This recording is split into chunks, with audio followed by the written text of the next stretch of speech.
Gloire à l'Éternel. Béni soit le nom de l'Éternel. Nous avons une pensée pour les frères et sœurs qui sont en voyage, pour ceux qui sont fatigués, pour d'autres qui sont au travail, et même certains qui voyagent, qui vont voyager aujourd'hui. Donc, que le Seigneur les accompagne, les garde et nous les ramène, bien sûr. Amen. Voilà.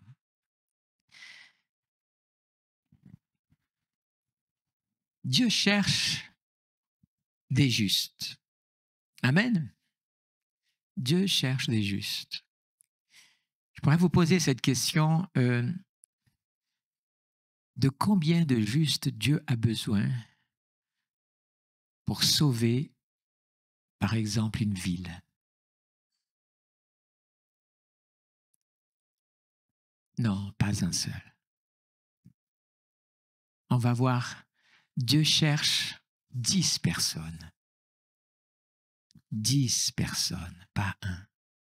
Pour un, vous allez voir, pour qui c'est. Mais pour sauver une ville, Dieu cherche 10 justes. Amen. Allez, on va voyager dans la parole de Dieu. Genèse chapitre 18, verset 32, il est dit, Abraham dit, que le Seigneur ne s'enflamme pas de colère. Je ne parlerai plus que cette fois-ci. Peut-être s'en trouve-t-il 10. On parle de Sodome et Gomorrhe. L'Éternel dit, je ne la détruirai pas à cause de ces 10. Amen. 10 personnes. Vous imaginez avec moi cette parole, ce qu'elle peut représenter pour nous, un défi extraordinaire. Au travers de cette parole, je veux vraiment encourager et en même temps rappeler que nous avons un engagement, une responsabilité, une mission devant Dieu qui dépasse parfois ce que nous comprenons et c'est dommage. Quelques rappels ici et là. Dieu cherche toujours à des hommes, des femmes qui sont prêts à tout laisser et à lui dire « Me voici, Seigneur ». Je me rappelle que cet écho nous amène au prophète Ésaïe. C'était un pécheur, il avait identifié où était son mal le plus grave.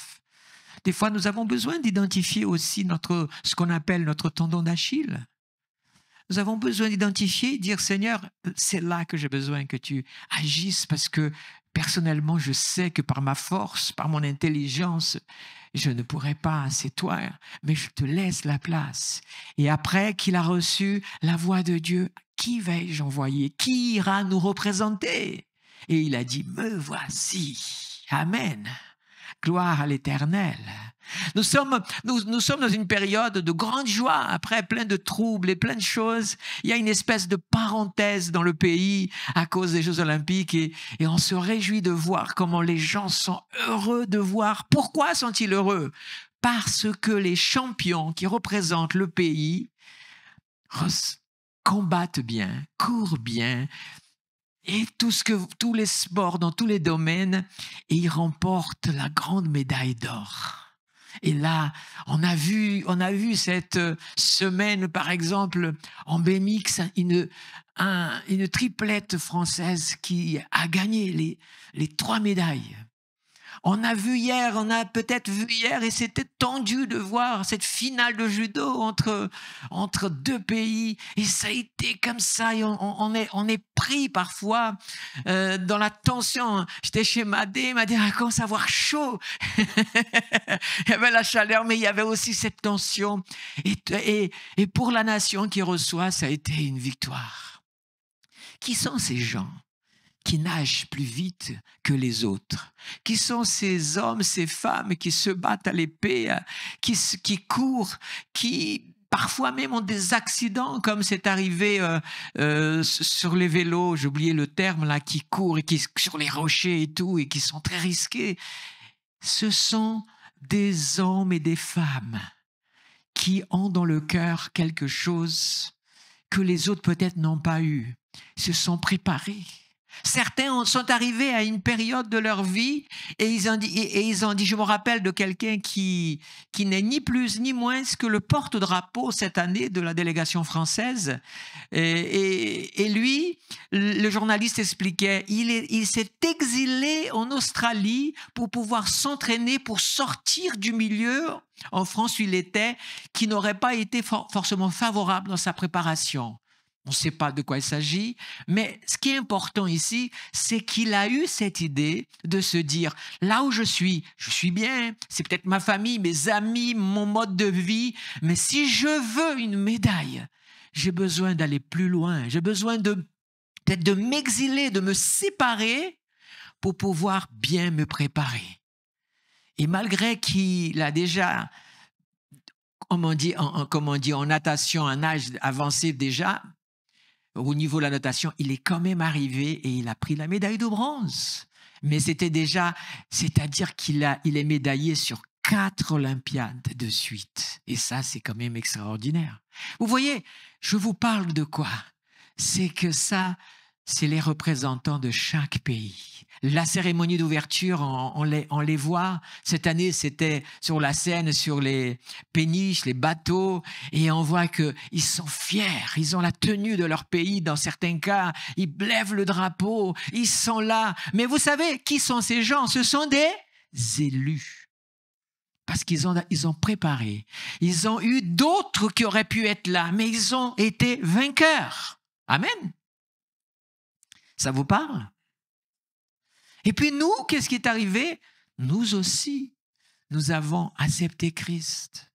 Et nous sommes nés de nouveau. En tout cas, c'est ce qui arrive normalement dans une vraie conversion. Alors, qu'est-ce qui se passe? Le royaume des cieux cherche aussi des représentants, des hommes et des femmes, pour accomplir ce que Dieu attend.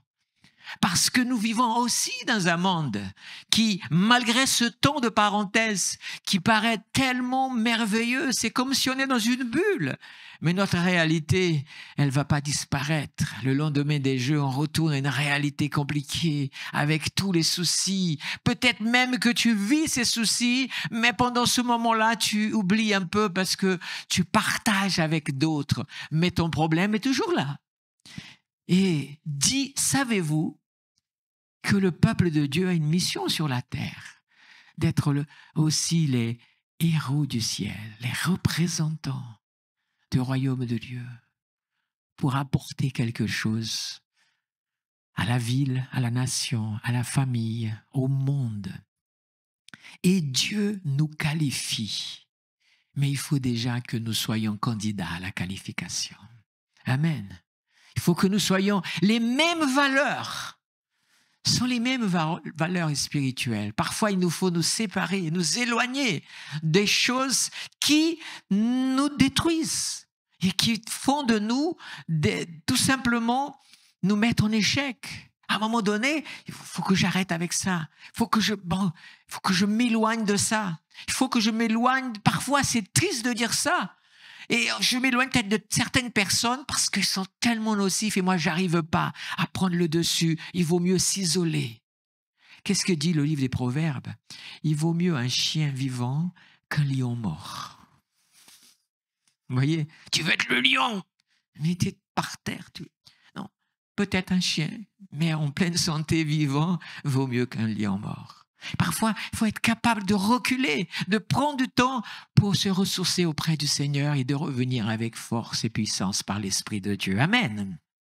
Alors, regardez ce que dit Proverbe 15, versets 8 et 9. Le sacrifice des méchants est en horreur à l'Éternel. Mais écoutez bien, mais la prière des hommes droits a sa faveur. Waouh! La voix du méchant est en horreur à l'Éternel, mais il aime celui qui poursuit la justice. Béni soit le nom de l'Éternel. Ésaïe 42, versets 6 et 7, voilà ce que dit Dieu. Moi, l'Éternel, je t'ai appelé pour la justice. Et je te prends par la main, je te protège et je t'établis pour faire alliance avec le peuple. Ici, nous avons le cahier de charge des élus de Dieu. C'est-à-dire, c'est pour vous. Le Seigneur, d'abord, il t'appelle pour la justice. Il t'appelle pas pour faire le beau. Il t'appelle pas pour dire je suis chrétien, je suis chrétien. Dieu t'appelle pour beaucoup plus de choses que ça. C'est beaucoup plus noble la mission de Dieu pour ta vie. Elle s'arrête pas simplement à des déclarations et à des mots. Et il est dit, je t'appelle pour la justice. Donc Dieu cherche des justes. Alléluia. Et Dieu garantit à ceux qui acceptent son invitation, je te prends par la main. Amen. Je te protège, alléluia, et je t'établis, c'est-à-dire je te prépare et je te pose pour être une alliance avec le peuple. Tu es l'alliance de Dieu pour le peuple. Et là, pour être quoi? Voici ta mission. Si tu l'acceptes, hein, tu as 6 secondes. Après ce message va s'arrêter. Pas 6 secondes celui que je prêche, mais vous voyez à quoi je fais allusion. Pour être la lumière des nations. Waouh! Amen. La lumière, dites avec moi, la lumière des nations. Mais pour que tu sois la lumière, il faut que ta lampe soit allumée. Amen. Allume ma lampe, Seigneur. Alléluia. Ajoute de l'huile, Seigneur, pour qu'elle ne s'éteigne pas. Pour ouvrir les yeux des aveugles. Amen. Comment on ouvre les yeux des aveugles? Il y a les aveugles physiques, mais il y a les aveugles spirituels. Les aveugles physiques, le Saint-Esprit s'en charge au travers de toi par la prière et les gays et les aveugles verront. Mais les aveugles spirituels, c'est la vérité de la parole de Dieu qui doit les éclairer pour qu'ils voient. Amen. Pour faire sortir de prison le captif. Mais si toi-même, tu vis toujours dans ta captivité, comment peux-tu enlever celui qui est captif si toi, tu fais aucun effort pour te libérer? Sois libéré pour libérer les autres. Amen. C'est tellement important. Et de leur cachot, les habitants des ténèbres, c'est ceux qui sont sous l'emprise de Satan. De la délivrance. Amen. Est-ce que la mission est belle? Est-ce que vous avez envie de représenter ce royaume? Voulez-vous être un de ces 10 justes que Dieu cherche? Amen. L'Église, voyez un exemple de la capacité dans laquelle Dieu met dans un homme.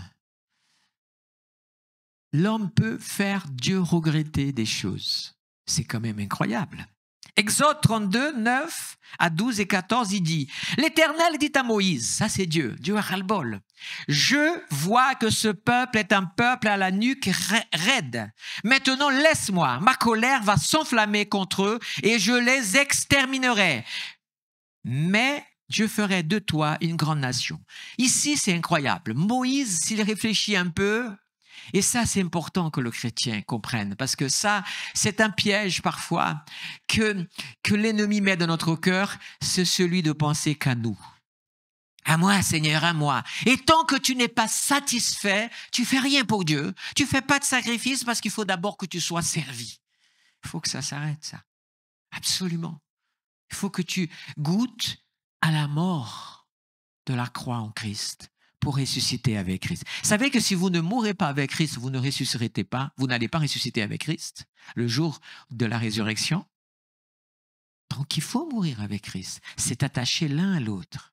Alléluia. Gloire à Dieu.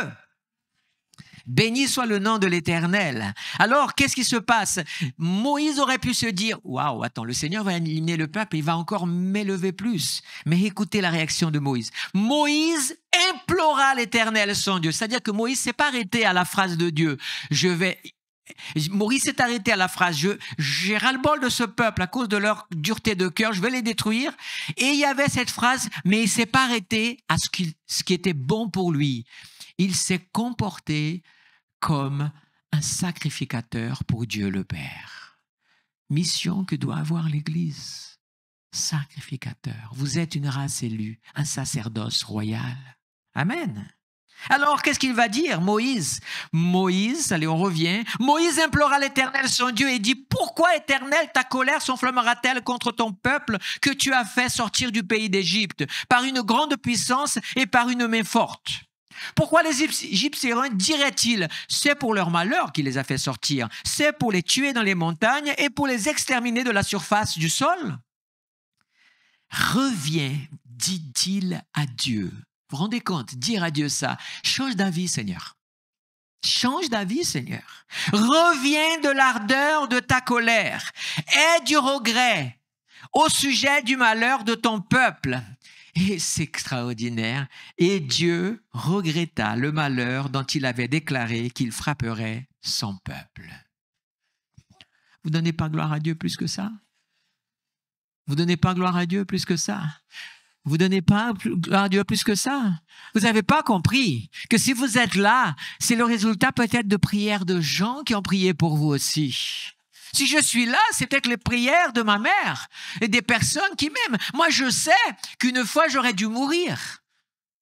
Je vous ai déjà témoigné, je porte en moi, comme dit Paul, la trace ici, ce morceau ici qui manque, ici qui manque, c'est parce qu'un certain samedi, j'étais même pas encore marié, je connaissais cette femme, mais j'étais pas encore marié.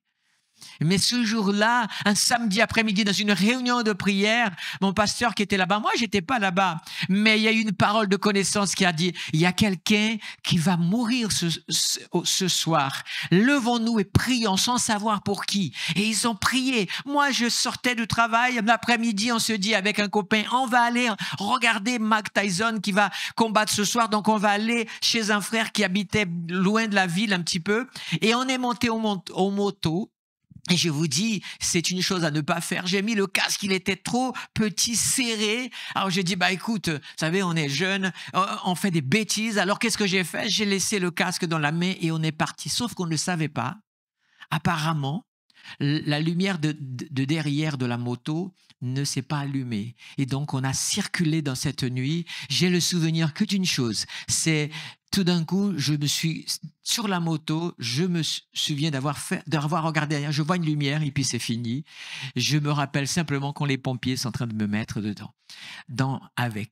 On a eu un accident. J'ai vu après l'hôpital l'état de la moto. C'était, vous savez quand vous prenez une bouteille et que vous l'écrasez comme ça, la moto était complètement écrasée. Moi, je vous fais quelque chose, ce qu'on m'a dit.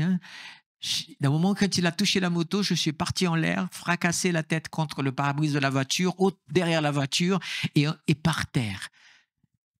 Mais le Seigneur est intervenu.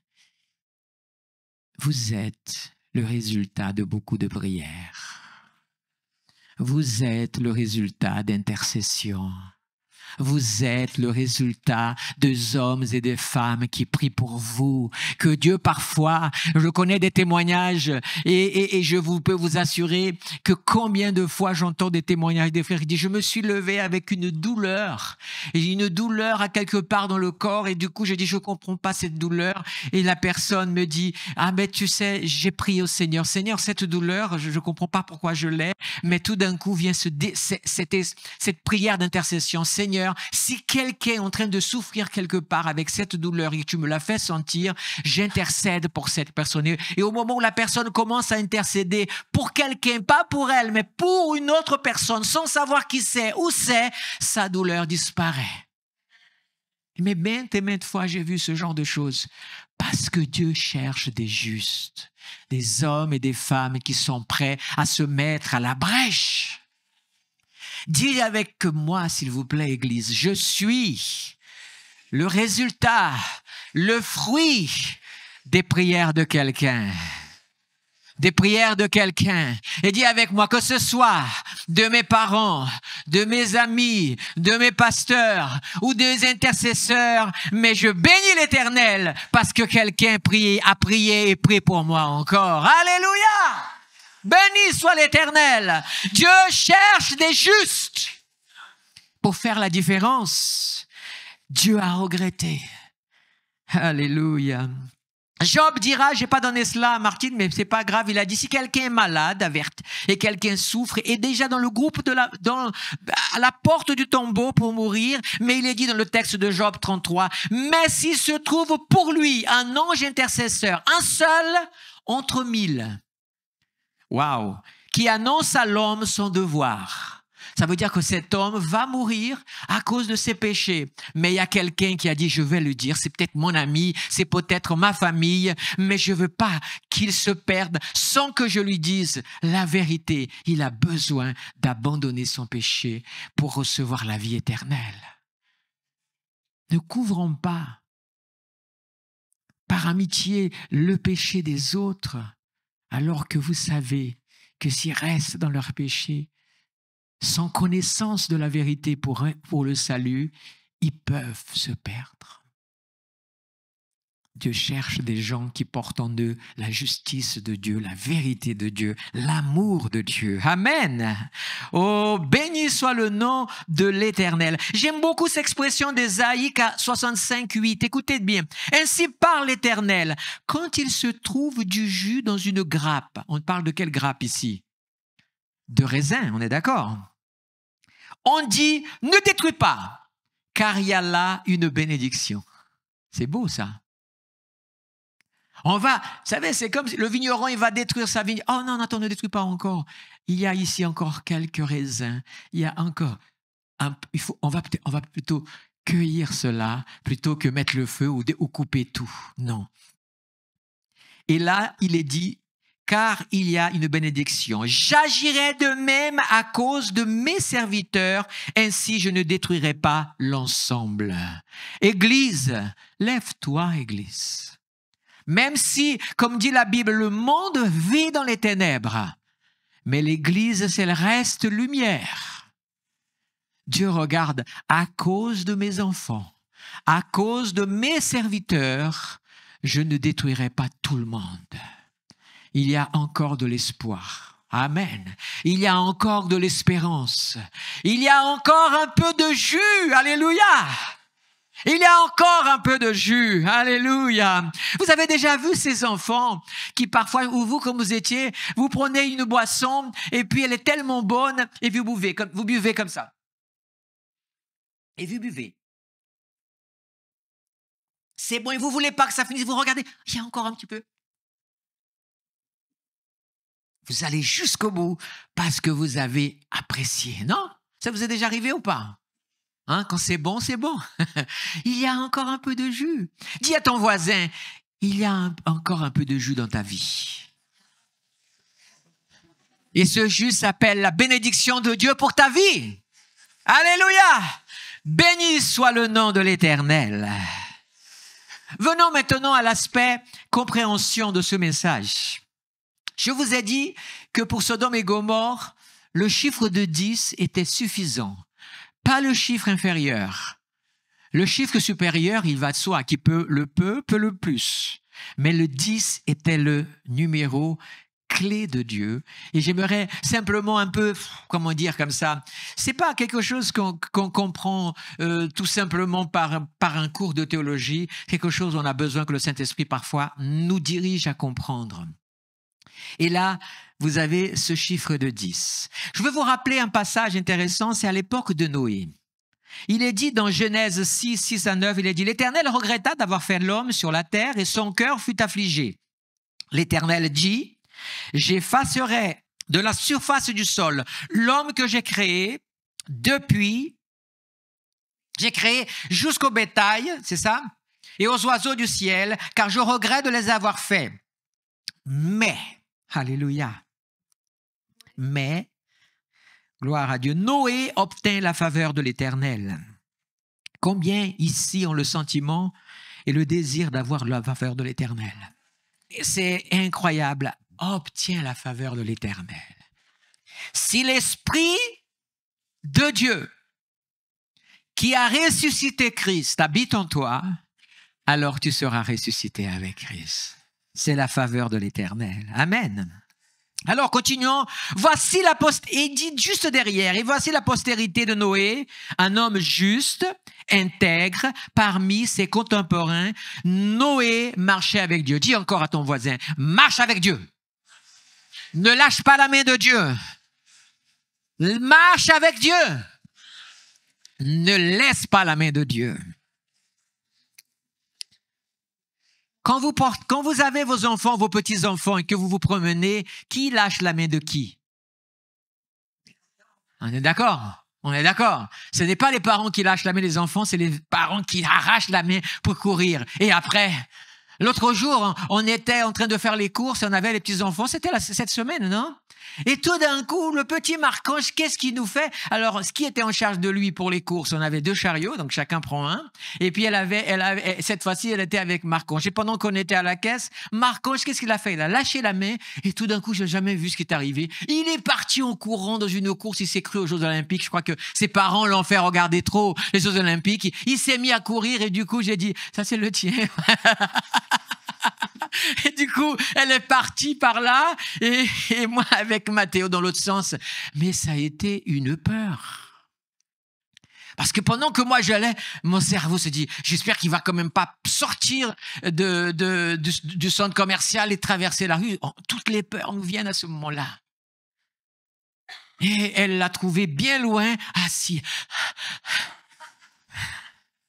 Les enfants ont tendance à lâcher la main. C'est nous qui lâchons la main de Dieu. C'est toi qui lâches la main de Dieu. Pourquoi? Parce que Dieu est là avec toi. Viens, mon fils, je t'amène. Et puis toi, tu regardes une vitrine. Tu vois une espèce de carrousel qui tourne là. Et tout d'un coup, il y a quelque chose qui t'arrive. Tu pars, tu sais pas où tu veux aller, mais tu vas. Et le cœur de Dieu qui bat. Non, mon fils, reviens. Alors, mathématiquement parlant, Noé n'a pas réussi à trouver, à l'époque de Noé, il n'y avait combien de justes? Un seul. C'était Noé. Non, un seul juste. Mais ce juste est suffisant pour sauver sa famille. Amen. Dieu n'a besoin que d'un juste pour sauver toute ta famille. Malheureusement, la famille de Noé était composée de 3 fils. Vous faites le compte. Lui, sa femme, 3 plus 3, 6 et 2, 8. Donc, on n'arrive pas au chiffre de 10. On est à 8. Mais il a sauvé sa famille. Il faut que tu comprennes une chose ici. Toi seul, une fois que tu connais le Seigneur, toi seul, tu deviens ce juste. Prends conscience de ça.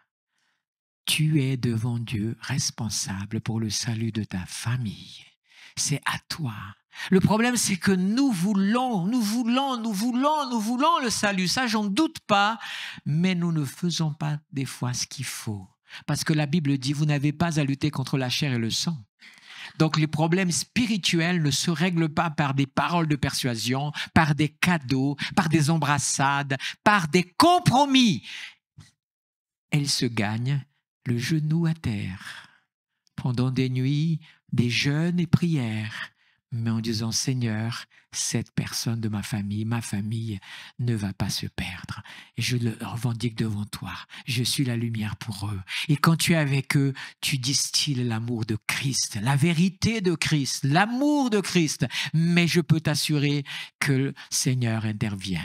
Je n'ai pas le temps de vous raconter, mais je pourrais vous raconter des témoignages que j'ai lus, racontés par un des serviteurs de Dieu. Il y avait un homme, il avait son fils. C'était incroyable tout le travail que ce jeune homme faisait. Mais il lui donnait des tracailles, plein de choses. Et lui, il se battait pour le sauver, rien à faire. La police le ramenait et c'était un homme respectable, mais son fils gâchait tout. C'était horrible tout ce qu'il vivait. Et il prie et il demandait à Dieu. Et puis à un moment donné, Dieu lui a dit, écoute, tu veux sauver ton fils, c'est moi qui sauve. Ton travail est autre. Laisse-le dans ma main. Et il a dit, bon Seigneur, alors maintenant je te le remets. C'est difficile de le faire. Et il l'a fait. Et son fils, vous savez ce qui s'est passé? Une épreuve terrible pour lui. Son fils a disparu. Et un jour, les policiers ont dit, écoutez, sur le pont, un des ponts, peut-être le pont de Brooklyn, je ne sais pas, par là en tout cas. Et qu'est-ce qui s'est passé? Eh bien, ton fils, il est tombé et il est mort. Alors, je peux vous assurer que là, il s'est dit, waouh! Et là, imaginez le combat qu'il a eu cet homme. Mais il est resté attaché à sa Seigneur. Mais tu m'as dit de te le remettre, je te l'ai remis et je n'ai plus voulu m'approprier le droit, mais vraiment de te le remettre de tes mains dans ce sens-là. Il s'est passé quelques mois et un jour on tape à sa porte, c'était son fils. Elle a dit,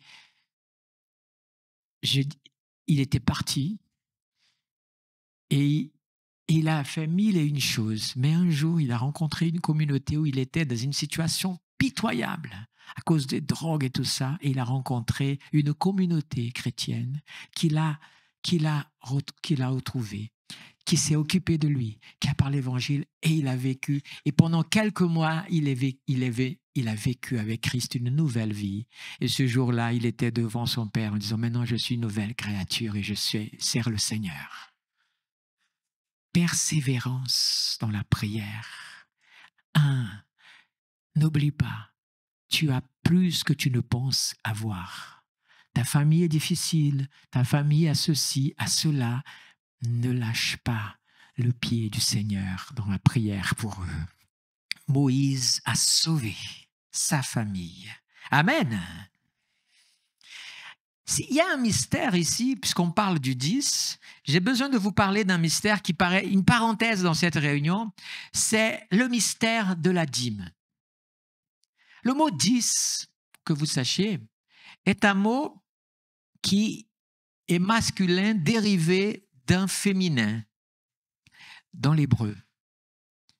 Et ce mot donne tout simplement le mot qui arrive par dérivation jusqu'au mot original qui a donné le mot dîme. D'ailleurs, on dit comme ça, on dit quoi? On dit 10, ok? On ne dit pas une 10, on dit un 10, on est d'accord? Mais par contre, le dixième, on dit un dixième. Mais dîme, on dit une dîme. C'est pour ça que c'est assez particulier, ces techniques dont je ne vais pas trop insister là-dessus pour vous expliquer. Mais le 10 porte en lui certains mystères. Permettez-moi de compter avec vous. Et 0, et 1, et 2, et 3, et 4, et 5, et 6, et 7, et 8, et 9. On arrive à la conclusion. Et on repart à nouveau avec le 0, mais cette fois-ci, c'est 10. Et comptez avec moi, 10. On dit 11. On dit 12, on dit 13, on dit 14, on dit 15, on dit 16. Et tout d'un coup, il y a quelque chose qui change. On dit quoi? On n'a pas de mot pour le 17, pour le 18 et pour le 19. On dit quoi? 10, 7, 10, 8, 10, 9. C'est des mystères de la langue. Mais moi, permettez-moi juste l'audace de ne pas faire une théologie là-dessus, mais le 17, c'est le mariage donc de quelque chose qui démarre dans Dieu et le 7, puisque c'est ce chiffre qu'on a dit dans la Bible de la perfection. Le 8 représente justement cet infini qui est Jésus-Christ, qui est la vie éternelle, le 18. Et le 9, c'est la fin de quelque chose qui se termine. Le 10 et le 9, et on peut recommencer. On ne trouvera cette réalité que pour le 70 et pour le 90. Le 7 et le 9.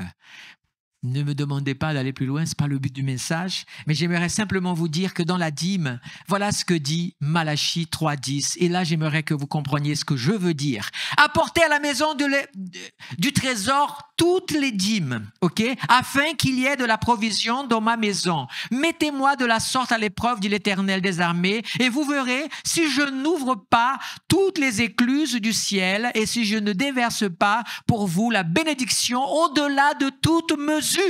Et puis il est dit, pour vous, c'est Dieu toujours qui dit, je vais menacer celui qui dévore. Qui dévore quoi? Dévore la vigne. Tue la brebis à l'époque. Je vais, moi, m'en occuper d'eux et il ne vous détruira pas le fruit du sol et de la vigne. La vigne ne sera pas stérile dans vos campagnes, l'Éternel des armées. Qu'est-ce qui s'est passé?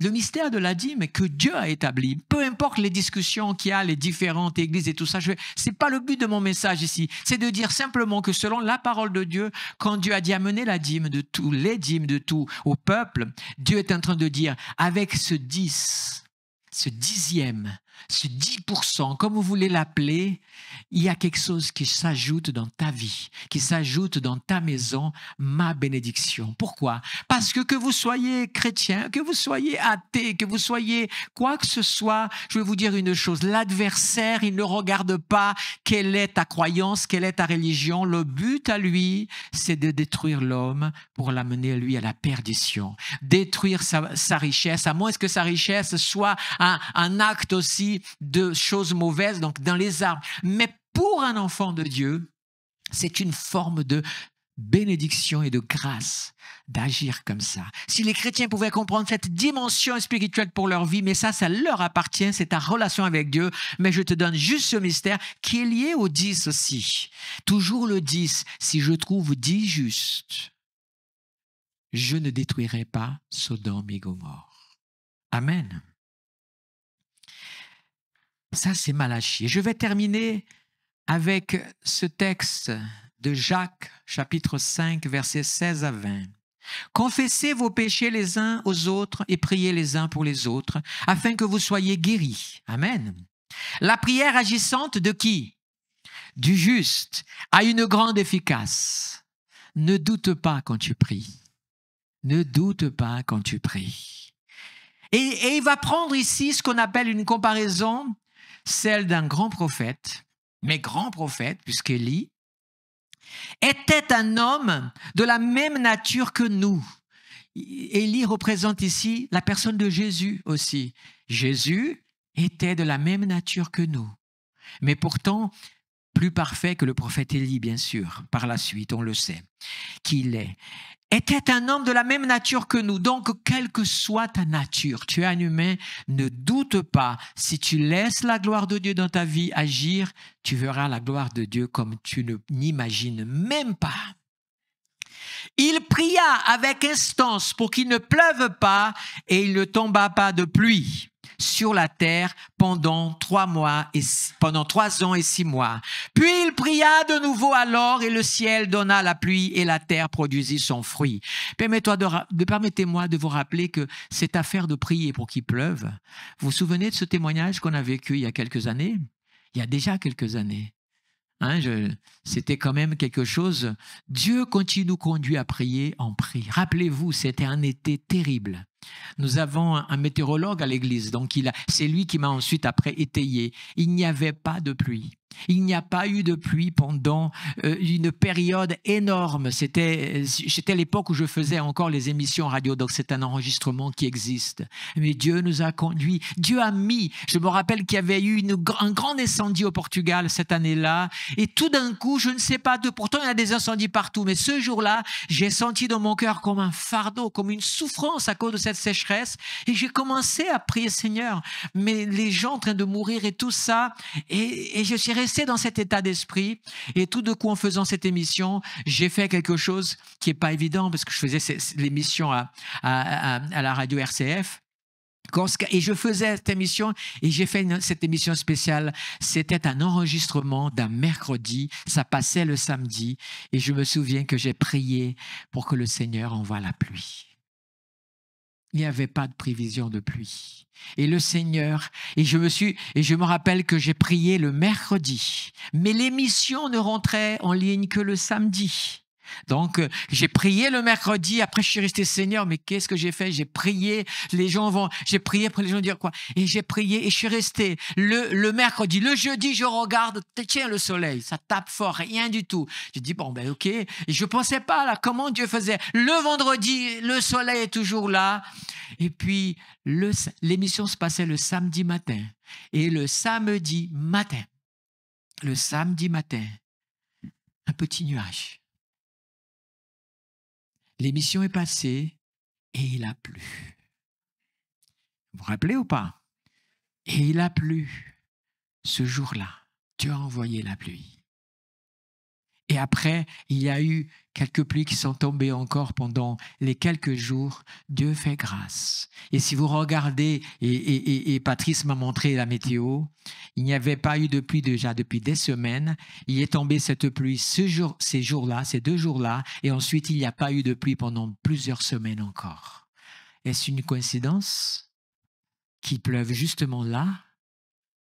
Chacun fait comme il veut. Mais moi, je crois que quand on prie, quand on intercède, avec un cœur, il faut avoir le cœur de Dieu quand vous êtes en intercession. S'il y a une différence, les gens disent, mais pourquoi je prie à rien? Parce que tu n'as pas encore le cœur de Dieu. Le cœur de Dieu, c'est quand tu sens un fardeau. Alors, je te donne un conseil. Chaque fois que tu sens un fardeau pour quelqu'un, c'est Dieu en train de t'inviter. Va prier pour cette personne. Et Dieu va agir. Mais pour avoir le cœur de Dieu, il faut avoir l'amour de Dieu aussi. Et Dieu veut remplir ton cœur de son amour. Amen. Donc oui, il a prié et Dieu a agi. Et il est dit encore, sachez dans ce texte que celui qui ramène un pécheur de la voie où il était égaré sauvera une âme de la mort et couvrira une multitude de péchés. Bien-aimés, je vais terminer ce message.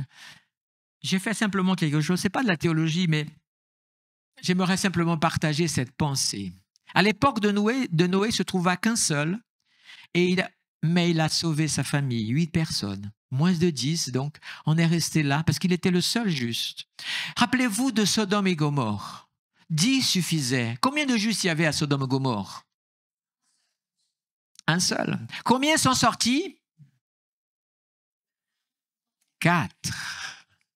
Mais parmi les 4, là, on a une démonstration plus claire qu'il n'y avait pas un seul été. On a vu la femme, elle n'a même pas sorti complètement, qu'elle a retourné statue de sel. Les 2 filles ont eu une idée horrible. Donc, franchement, il n'y avait que Lot, vraiment. Mais il a quand même réussi à emmener sa famille. Il y a une différence entre la famille aussi qui habite chez toi et la famille qui est déjà... Les autres qui étaient déjà avec, ils sont restés parce qu'ils ont fait un choix. Mais toi, tu continues à te battre. Ce fut une nuit de combat ce jour-là, rappelez-vous. Une nuit de combat. Combien de nuits de combat tu n'as pas? Priez. Une fois, j'ai lu un témoignage de la suivante chose. Dieu parfois t'invite à ne pas dormir une nuit pour passer dans la prière. Et toi, tu dis, j'ai trop sommeil, je ne vais pas dormir. Et je vais pas prier. Seigneur, tu sais, demain je travaille, je fais ça. Et tu ne pries pas. Et puis, tu sais ce qui se passe. Cette nuit de prière que tu aurais pu avoir, tu ne l'as pas eue. Tu vas l'avoir cette nuit, parfois. Parce que tu vas passer des nuits, parfois, dans des tourments de santé, ou alors auprès de quelqu'un que tu aimes beaucoup et qui est malade, tu dois t'en occuper, ou toi-même tourmenté par tes problèmes et tu n'arrives pas à dormir. Tout ça parce que tu n'as pas offert une nuit quand Dieu t'a dit « Viens », parce que c'était pour toi-même. Combien de fois? Moi, je discute plus avec Dieu. Quand il me réveille la nuit et que je vois aux alentours de 3 heures du matin, j'ai dit, bon, lève-toi. Je suis là en train de traîner tout ça. Des fois, je reste dans la présence de Dieu. Je ne sais pas si je suis en train de réveiller ou je dors tellement. C'est difficile, mais je reste là parce que je ne comprends pas, mais je veux obéir. Parce que ce temps dans sa présence. Et combien de fois j'ai vu la main de Dieu passer là. Waouh, j'ai échappé belle à ce problème.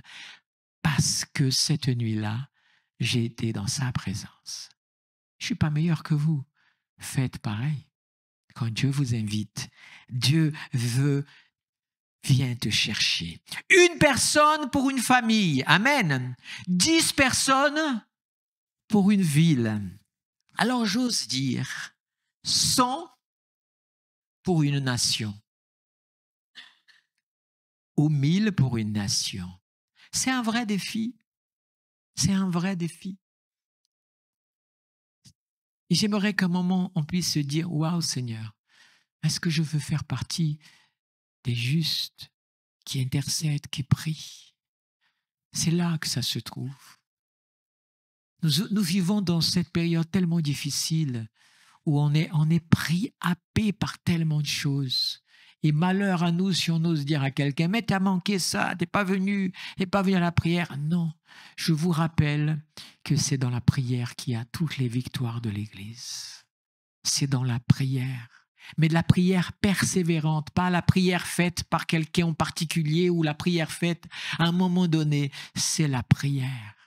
On va, je vais vous dire en toute sincérité de cœur, on va faire au mois d'octobre 2 ans que le groupe de prière se réunit pour prier. Mais ces derniers mois, je sens un petit changement. Et il est temps que je secoue un petit peu le pommier en disant « Attention, ne baissez pas la garde ». J'ai parlé vendredi des combats que nous avons, des attaques de tellement de sortes. Nous avons besoin de rester éveillés. Et c'est pas un groupe de prier, c'est à toute l'Église. C'est toute l'Église. Le jour où ton cœur va se réveiller véritablement, ce ne sera plus des déclarations humaines, mais ton cœur qui est réveillé, tu seras là à 9h30 pour la prière, tu seras là à 18h, quand ça reviendra à 18h, pour la prière, faisant partie ou pas partie du groupe, et tu seras, parce que tu comprendras que Dieu a besoin de toi. Tu seras là pour toi, tu seras là pour ta famille, tu seras là pour ton église, tu seras là pour ta ville, tu seras là pour ta nation. Si tu n'es pas motivé par ces motifs-là, par quoi d'autre tu vas être motivé? Par quoi d'autre veux-tu être motivé? Si le peuple sur qui est inscrit mon nom s'humilie, prie, cherche ma face, se repent de ses péchés, alors moi je vais exaucer sa prière et je vais changer le malheur qui était sur lui, et la pluie viendra et la grâce viendra, mais parce que Dieu cherche des justes. Nous avons besoin de 10 personnes pour Ajaccio. Alléluia. Ou alors nous avons besoin de 100 personnes pour la Corse. 100 personnes qui prient. Nous sommes aujourd'hui dans notre groupe que 28. Donc pour l'instant, on peut atteindre quoi? 2 villes d'Ajaccio. Il nous faut aller plus loin. Il nous faut aller plus loin. Amen. J'aimerais qu'on puisse se lever devant Dieu un moment et simplement passer un moment de prière en disant « Seigneur, réveille-moi ». J'aimerais qu'on puisse prier. Vous savez, il y a un verset, j'ai lu une pensée de Wigglehorst cette semaine, et il y avait cette pensée qui m'a interpellé, c'était intéressant, c'est tellement clair, mais le Seigneur se sert de ses enfants sur des choses aussi. Vous savez, les disciples de Jésus, il y a eu quelque chose qui s'est passé le jour de la Pâque. D'abord, ils se battaient entre eux pour savoir qui est le meilleur. Qu'est-ce que Jésus a fait? Arrêtez avec vos bêtises, venez. C'est moi qui suis le meilleur, le plus grand, votre Seigneur, votre Maître, mais je vais vous laver les pieds. Première leçon. Mais cette leçon a frappé les disciples et a changé leur cœur. Comment je le sais? Parce qu'après ce moment-là, ils se sont assis pour célébrer. Et qu'est-ce que Jésus va dire? L'un d'entre vous va me trahir. Et là, il y a eu un changement dans le cœur des disciples. Qu'est-ce qu'ils ont dit? Les disciples n'ont pas dit, mais à mon avis, c'est d'être Pierre. Hein, parce que tellement... ça doit être un tel. Non. Ils ne se sont pas regardés les uns les autres pour chercher où était la faute. Ils ont dit, est-ce moi, Seigneur? Ils ont cherché en eux le problème et pas dans les autres. Ils n'ont pas cherché le problème dans le frère, la sœur, des spécialistes pour voir le défaut des autres. Regarde ton défaut à toi. Est-ce moi, Seigneur? Vous savez pourquoi? Parce qu'ils ont pris conscience qu'ils étaient faibles. Pierre va renier Jésus, mais Jésus va le ramener. Il n'y a que Judas qui n'a pas su le faire. Mais est-ce moi, Seigneur? J'aimerais que tu puisses ce matin te présenter devant le Seigneur et dire, me voici, Seigneur. Fais de moi, compte-moi parmi les justes qui vont intercéder pour la famille. Et je parle de ta famille. Sois ce juste qui se lève pour ta famille. Ne juge pas ta famille, mais aie le fardeau de ta famille. Ne condamne pas ta famille. Ne sois pas plus spirituel devant ta famille pour paraître. Sois spirituel à genoux devant eux. Alléluia. Ne couvre pas, ne participe pas au péché de ta famille. Mais ne fais pas le religieux devant eux non plus.